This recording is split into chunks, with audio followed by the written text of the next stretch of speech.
주일을 맞이하여 예배당에 나와서 예배하고 또 영상을 통하여서 예배하는 여러분들의 심령과 삶 속에 그리스도의 은혜와 평강이 넘치시기를 주님의 이름으로 축복합니다.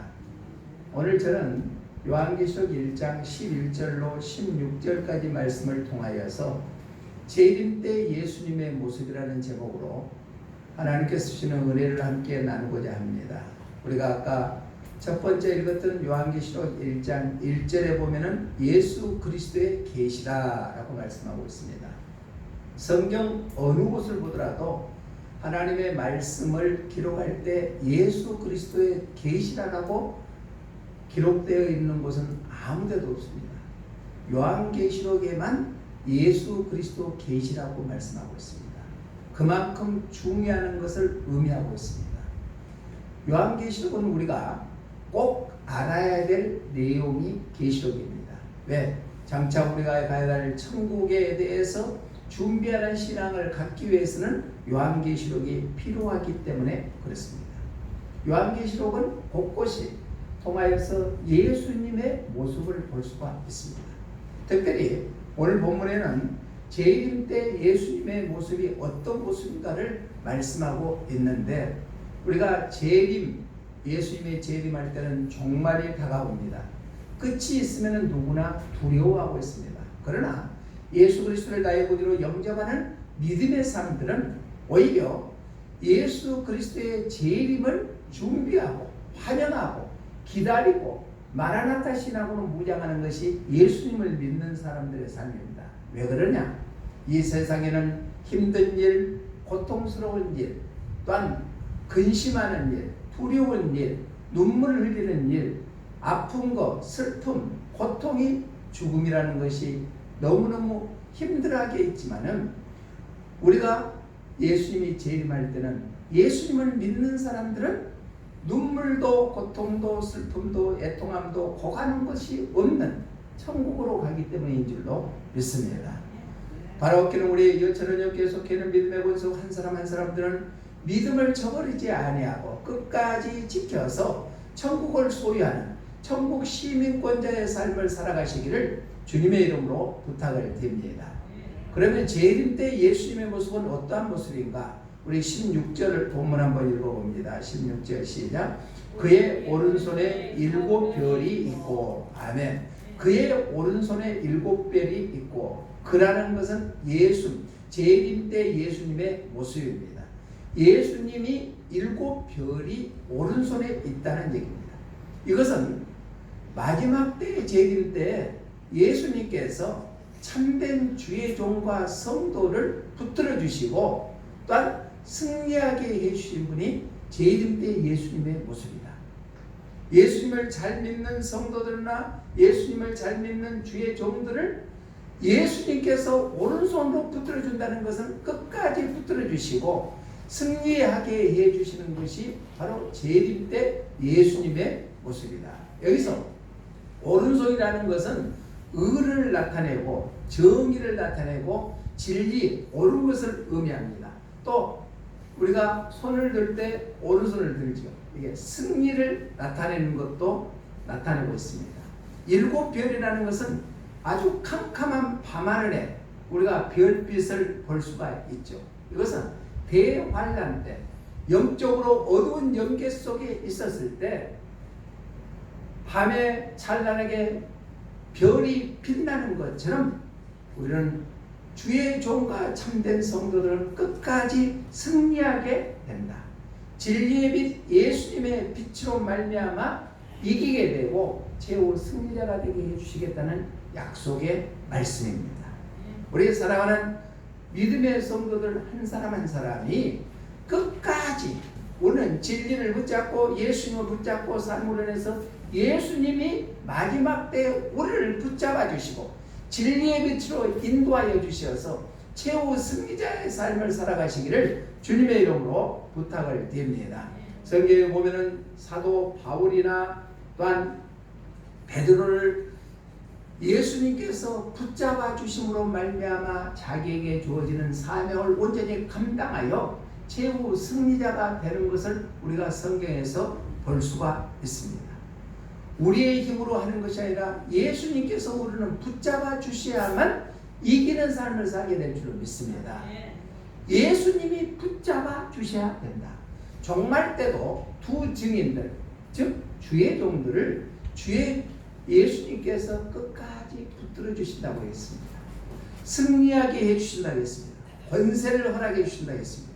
우리 먼저 요한계시록 11장 1절 3절 한번 읽어봅니다. 시작. 내가 나의 두 증인에게 권세를 주리니 그들이 굵은 베옷을 입고 1260일을 애언하리라. 이렇게 권세를 예수님께서 주셔서 주의 종들은 종말 때 대환란 때도 이기게 해주시겠다. 그 다음에 3절로 5절 한번 읽어봅니다. 3절로 5절 시작. 내가 나의 두 증인에게 권세를 주리니 그들이 5절로 6절 시작. 만일 누구든지 나를 그들을 해하고자 하면 그들의 입에서 불이 나와서 그들의 원수를 삼켜버릴 것이요 누구든지 그들을 해하고자 하면 반드시 그와 같이 죽임을 당하리라. 아멘. 바로 해함을 받지 아니하게끔 보호해 주시겠다.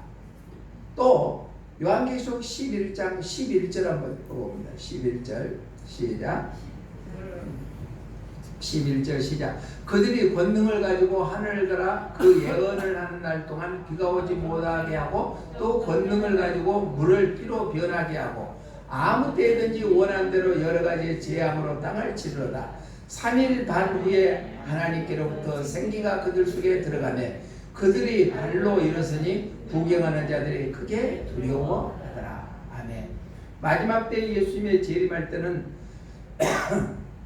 주의 종에게 참 성도들에게는 권세를 주고 해하지 않게 하여 주시고 부활에 동참할 수 있도록 승리의 기쁨을 가져다 주는 것이 바로 예수님이 모습이다. 예수님께서는 주의 종들에게 재림 때 붙들어 주시고 승리케 해주시게 될 줄로 믿습니다. 신약교회에서도 12사도들에게 예수님께서 붙들어 주심으로 말미암아 맡겨진 사명을 다 감당하고 순교의 자리에 앉게 되었습니다. 그게 얼마나 영광입니다. 아무나 순교할 수가 없는 것이거든요. 그런데 12사도들에게는 예수님께서 붙들어 주심으로 말미암아 아주 엄청난 순교를 당했음에도 불구하고 최후 승리자가 되었다는 얘기입니다. 베드로는 로마에서 십자가에 거꾸로 못 박혀 순교했고 또 안드레 제자는 아가야성에서 십자가에 줄로 매달려서 순교했고 야고보는 참수형을 당했고 빌립은 바로 기둥에 매달려 찢겨서 순교했고 바돌롬의 제자는 수없는 메주리에 십자가형을 당했고 시몬은 바로 전도하는 중 군인들이 쏜 화살에 의해 순교했고 도마는 인도에서 창에 맞아 순교했고 마태도 참수형을 당했고 알페오 아들 야고보는 성전 꼭대기에서 밀쳐져서 순교를 당했고 다데오는 활에 맞아서 순교했고 마띠아는 돌에 맞아서 순교하는 이 영광의 자리에 다다르게 되었다는 얘기입니다. 이 사도들이 예수님의 붙들림 바 되었기 때문에 순교의 자리에서 최후 승리자가 되는 것처럼 마지막 때도 두 증인들에게는 이러한 권세를 허락하여 주셔서 해를 당하지 아니하고 부활의 승리에 동참할 수 있는 축복을 받게 될 줄로 믿습니다. 우리는 죽음을 넘어서는 승리를 맛보는 사도들이나 두 증인처럼 마지막까지 믿음을 끝까지 지켜서 승리하는 자가 되어 예수님께 붙들림 받아 하나님의 영광을 드러낼 수 있는 믿음의 삶들이 다 되시기를 주님의 이름으로 부탁을 드립니다. 지금도 어려운 환경 속에서 예수님은 우리를 붙잡아 주시고 계신 줄로 믿습니다. 또한 마지막 재림 때도 예수님께서는 붙잡아 주셔서 승리케 해주신다. 종말 때 재림 때 예수님의 첫 번째는 우리가 의로운 오른손으로 7배를 붙잡아 있는 것처럼 믿음의 삶들을 사는 자들에게 참 주의 종이나 참 성도들을 예수님께서 붙잡아 주시고 승리케 하는 놀라운 은혜를 맛보게 될 줄로 믿습니다. 두 번째로는 재림 때 예수님의 모습은 어떤 건가? 첫 번째는 예수님께서 붙잡아 주시고 승리케 해주시는다. 16절 중반절에 보니까 그의 입에서 좌우의 날성금이 나오고, 그의 입에서, 예수님의 입에서 좌우의 날성금이 나왔다. 이 말씀은 바로 말씀으로 심판하시게 된다. 재림 때 예수님께서는 말씀으로 심판하게 된다. 자, 오늘 새벽에 통독했던 디모데 전서의 말씀에 보면은 1장 7절로 9절 말씀에 보면은 율법을 주시는 이유에 대해서 말씀을 하고 있는데, 율법을 주는 것은 의로운 자를 위해서 주시는 것이 아니라 악행을 행한 자, 죄 짓는 자, 음행하는 자, 또한 살인하는 자, 거짓말하는 자들을 깨우치기 위해서 주셨다고 말씀하고 있습니다. 이와 마찬가지로 마지막 때에는 하나님의 말씀을 통하여서 반드시 심판한다. 여기서 좌우의 날성금이라는 성경의 원에 보니까 진리, 진실이 죄악을 토막낸다는 의미를 나타내고 있습니다. 그러니까 날성금으로 인해서 진리의 말씀을 통하여서 죄악을 잘라내버린다. 나오고는 성경에 오니까 발행하다, 또한 내밀다는 의미를 나타내고 있습니다. 지속적으로 날성금을 통하여, 즉 말씀을 통하여서 제약된 것을 심판하게 되신다. 재림하는 예수님은 분명하게 확실하게 말씀하고 있습니다. 악인들을 갈아내서 도려냈다는 얘기입니다. 자, 세상적으로 죄를 범했을 때는 세상의 법정에 서서 가립니다. 그래서 정당한 죄의 값을 치러야 되는 것이 세상 법인 것처럼, 우리들도 마지막 때 재림 때에는 예수님께서 입에서 나오는 말씀을 통하여 심판하신다는 것을 우리는 기억해야 될 줄 믿습니다. 우리가 잘 아는 성경 말씀에 히브리서 4장 11절에 보면 이렇게 말씀하시죠. 함께 읽어봅니다. 시작. 하나님의 말씀은 살아있고 활력이 있어서 좌우의 어떤 검보다 예리하여 우리 혼과 영과 및 관절과 골수를 찔러 쪼개기까지 하며 또 마음의 생각과 뜻을 판단하나니. 아멘. 하나님의 말씀은 살아있는 줄로 믿습니다. 생기가 있다는 얘기입니다. 살아 움직인다는 얘기입니다. 또 활력이 있어서 능력이 있다는 것입니다. 그리하여 우리의 마음과 영과 혼을 찔러 쪼개기까지며 우리의 마음과 생각을 감찰하는 것이 하나님의 말씀입니다.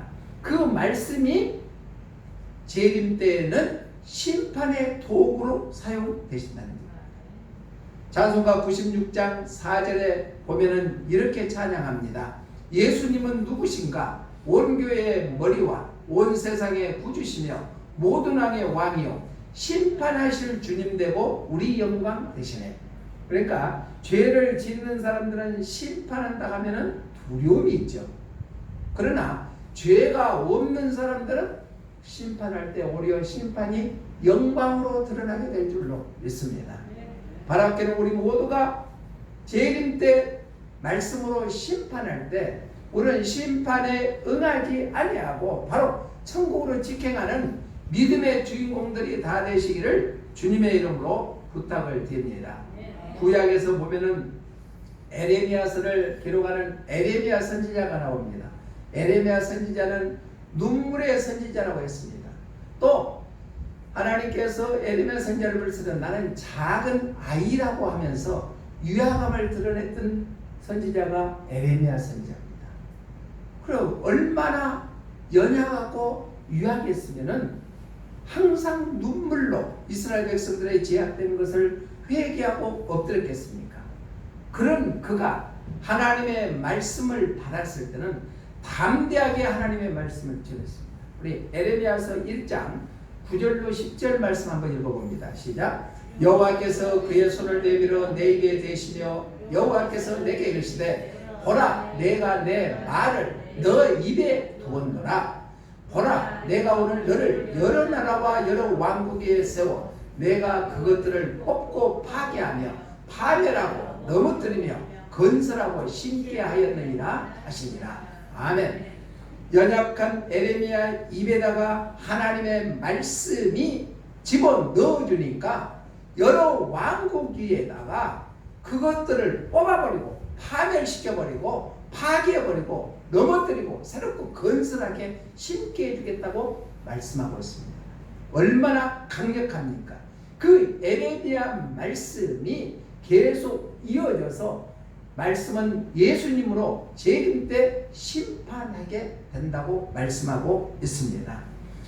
또한 계시록 19장 21절에 보면은 이렇게 말씀합니다. 시작. 그 나머지는 말탄 자의 입으로부터 나오는 검의 죽음에 모든 새가 그들의 살에 배불리더라. 아멘. 계시록 19장 마지막 절 말씀이거든요. 마지막 절에 어린 양이 하나님께 찬양하고 경배하는 내용뿐만 아니라 백말탄자 마지막 심판주가 이랬을 때 그 예수님께서 검으로 갖고 나와서 모든 것을 다 죽였을 때 새들이 와서 그 먹이로 삼았다는 것입니다. 심판은 반드시 있습니다. 우리는 예수님을 믿는 자들은 심판에 이르지 아니한다겠습니다. 말씀으로 심판할 때 우리는 정정당당하게 그 말씀의 심판에 비껴갈 수 있는 믿음의 사람들이 되시기를 주님의 이름으로 축복합니다. 재림 때 예수님께서는 말씀으로 심판하신다. 첫 번째는 주의 종을 붙들어 주시고 승리케 해주실 뿐만 아니라 말씀으로 심판하여 주신다. 마지막 세 번째는 우리 16절 하반절에 보니까 그 얼굴은 해가 힘있게 비치는 것 같더라. 그의 얼굴은, 예수님의 얼굴은 해가 힘있게 비치는 것 같더라. 이 말씀은 저격적 해석으로 영광스러운 모습으로 드러내신다. 예수님께서는 재림 때 영광스러운 모습이다. 자, 여기서 본문에 힘있게 라는 성경의 원어에 보니까 이적적 능력, 권능, 강력한 의미를 나타내고 있습니다. 또 여기서 해가 라는 해는 본래 하나님의 자신의 능력을 드러내는데 자비, 권세를 나타내입니다. 감당 못할 권세, 영광을 가지신 분이 바로 예수님이십니다. 영광의 영광 그 자체와도 같은 분이 바로 예수님이시다는 얘기입니다. 그 재림 때 예수님은 영광스러운 예수님의 모습이다. 주의 얼굴을 구하라고 시편 기자는 계속 말씀하고 있는데 시편 4편 6절 말씀 먼저 한번 봅니다. 시작. 여러 사람의 말이 우리에게 선을 보일 자 누구냐 하오니 여호와여 주의 얼굴을 들어 우리에게 비추소서. 주의 얼굴을 들어서 우리에게 비춰주소서. 이게 얼마나 영광스러운 모습입니까? 주의 얼굴을 들어서 우리에게 비춰주시옵소서. 또 시편 27편 9절에 보니까 이렇게 말씀합니다. 시작. 주의 얼굴을 내게서 숨기지 마시고 주의 종을 놓아여 버리지 마소서. 주는 나의 도움이 되셨나이다. 나의 구원의 하나님이시여 나를 버리지 마시고 떠나지 마소서. 주의 얼굴이 우리를 계속 비춰주신다면 주님께서 우리를 보호해 주시고 인도해 주시게 될 줄로 믿습니다. 캄캄한 밤을 걸을지라도 또한 긴 터널을 지나갈지라도 주의 얼굴을 우리에게 계속 비춰주시는 그 모습이 있다면 우리는 염려와 근심과 걱정 속에 살지 아니하고 하나님께 주시는 참된 평안을 누리게 될 줄로 믿습니다. 주의 얼굴을 구하는 그러한 삶이 되시기를 주님의 이름으로 축복합니다. 또 시편 69편 17절에 보니까 이렇게 말씀합니다. 시작. 주의 얼굴을 주의 종에게서 숨기지 마소서. 내가 환난 중에 있사오니 속히 내게 응답하소서. 주의 얼굴이 나를 항상 향하게 해주시라. 주의 얼굴을 구하는 것처럼 우리가 구할 것은 주의 얼굴입니다. 그 얼굴이 광채요 영광이기 때문인 줄로 믿습니다. 재림 때는 예수님께서 그 영광스러운 모습으로 나타나신다는 것입니다. 예수님의 재림 때는 죽어가는 영혼들을 살리기 위해서 사랑의 주님으로 오셨습니다. 또한 구원의 주님으로 오셨습니다.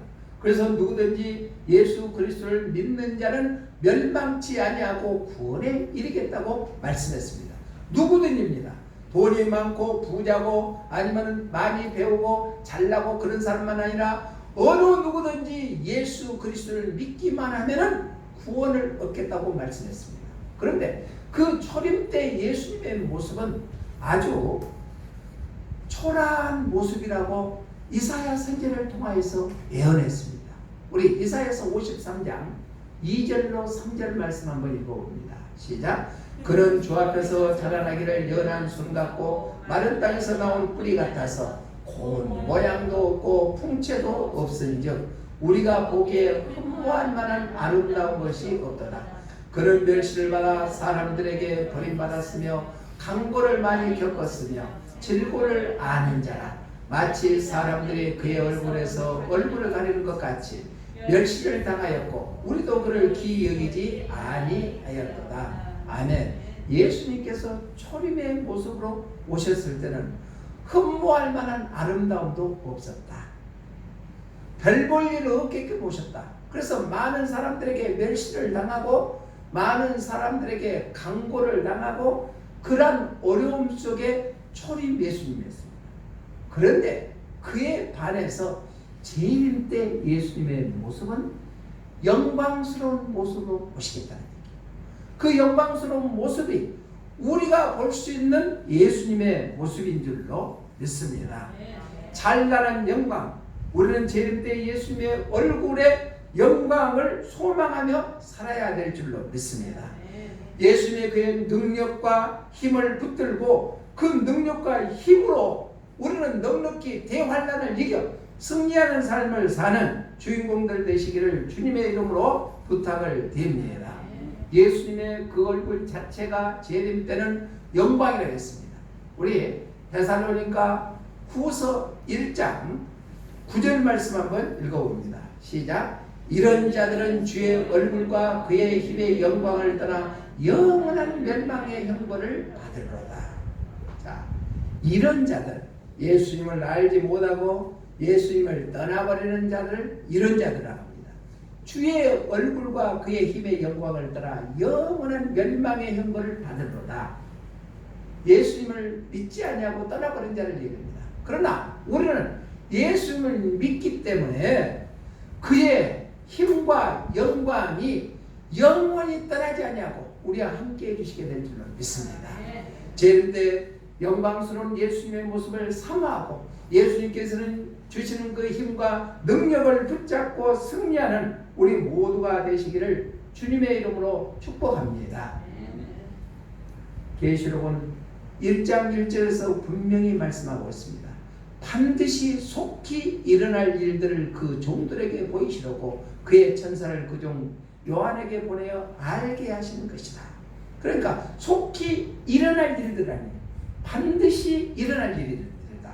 그러니까 예수님의 재림은 반드시 일어날 일인 줄로 믿습니다. 예수님이 재림할 때 그 모습은 어떤 모습인가? 첫 번째로는 바로 참된 주의 종과 참된 성도를 붙들어 주시고 승리케 해주시는 분이 바로 재림 때 예수님의 모습이다. 두 번째는 말씀으로 심판하시는 분이 예수님의 모습이다. 세 번째로는 해같이 힘있게, 해가 힘있게 비치는 것처럼 바로 영광스러운 모습으로 나타나실 분이 재림 때 예수님의 모습인 줄로 믿습니다. 그 예수님과 늘 동행하며 승리하여 어떤 환경 속에서도 넉넉히 이겨 승리하여 예수님의 힘과 영광과 권능을 함께 맛볼 수 있는 주인공들 다 되시기를 주님의 이름으로 축복합니다. 사랑의 하나님 아버지 감사합니다. 예수님은 반드시 오신다고 했습니다. 재림하는 예수님의 모습이 무엇인가를 우리가 말씀을 통하여 깨닫게 하여 주셨사오니 주의 종들을 붙들어 주시고 승리케 하여 주실 뿐만 아니라 말씀으로 심판하시고 영광스러운 모습으로 오신다는 그 예수님을 붙잡고 동행하는 삶이 되게 하여 주시옵소서. 힘들다고 낭망하지 아니하게 도와주시고 예수님 안에서 날마다 승리하는 기쁨의 삶이 되게 하여 주시옵소서. 다시 오실 예수님 이름으로 기도드리옵나이다. 아멘.